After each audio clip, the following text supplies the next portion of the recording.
আগস্টে যে ছবিগুলো আসছে, একটা হচ্ছে আমাদের বাংলা ছবি ধূমকেতু, আর একটা হচ্ছে ওয়ার 2, এবং সাউথের একটা ছবি হচ্ছে কুলি। ঠিক আছে, কেমন বিজনেস করতে পারে সবাই এবং কেমন কি হতে পারে। আমি যদি প্রথমে বলি বাংলা সিনেমা কি ধূমকেতু 9 বছর পরে আসছে, তো ছবিটা নিয়ে তো জানেনই কেমন হাইপ আছে, মানুষ দেখার যে উৎসাহটা সেটা এখনো আছে। বাংলা ছবি কিছু প্রবলেম হবে না।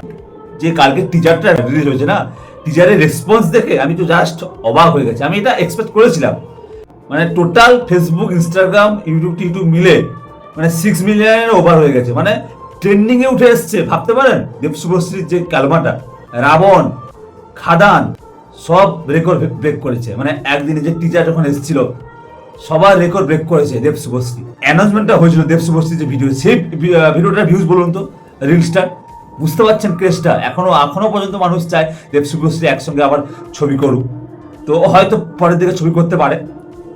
আমার তো ওভারঅল টিজারটা দারুণ লেগেছিল এবং রেসপন্সও খুব ভালো, রিভিউ খুব ভালো, টিজারটা দেখতেও খুব ভালো লেগেছিল। এবং সাপোর্টিং কাস্টে আছেন, আমি কালকে বলতে ভুলে গেছিলাম, পরমব্রত চ্যাটার্জি, চিরঞ্জিত বাবু, এছাড়া রুদ্রনীল ঘোষের পারফরমেন্স, প্রত্যেকের পারফরমেন্স যতটুকু দেখিয়েছে টিজারে খুব ভালো লেগেছে। এবং ছবিটা আমি বলি রেকর্ড ব্রেকিং হিট করবে, ব্লকবাস্টার হিট হবে। এবারে যদি ওয়ার টু ধূমকেতু কোনো মানে বিট করতে পারে না। ঠিক আছে, এটা একটা অন্য জন্যার ছবি, এটা একটা অন্য জন্যার ছবি। 15 আগস্টে এটাও মোটামুটি একটু আছে, আর ওখানেও 15 আগস্টের ব্যাপার তো পুরোপুরি আছে ওয়ার 2-তে। তো হিন্দির মতো ব্যবসা করবে, বাংলার মতো ব্যবসা করবে, কারোর কিছু প্রবলেম হবে না। ঠিক আছে, এবং দেবদার সোপ বা পাওয়ানের যে ব্যাপারটা প্রবলেম হতো আগে, সেটা হবেই না, কারণ খাদানসি ব্যাপারটা দিয়ে পুরো ঠিক করে দিয়েছে। তো হলও ভালোভাবে এবং খুব ভালো হবে। দেবদাস মানে কোনো চিন্তা নেই, ওয়ার টুর মতো ব্যবসা করবে। এখানে ঋত্বিক রোশন আছে এবং জুনিয়র এনটিআর।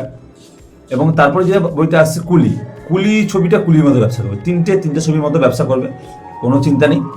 সো আপনারা কোন কোন ছবি দেখবেন এই আগস্ট মাসে আপনারা অবশ্যই কমেন্ট করে জানাবেন, এবং কারা কারা এক্সাইটেড এই ছবিগুলো নিয়ে অবশ্যই কমেন্ট করে জানাবেন। এবং এই ভিডিওটা কেমন লাগলো অবশ্যই কমেন্ট করে জানাবেন। ভালো লাগলে লাইক, কমেন্ট, সাবস্ক্রাইব করে দেবেন। দেখা হচ্ছে নেক্সট ভিডিওতে।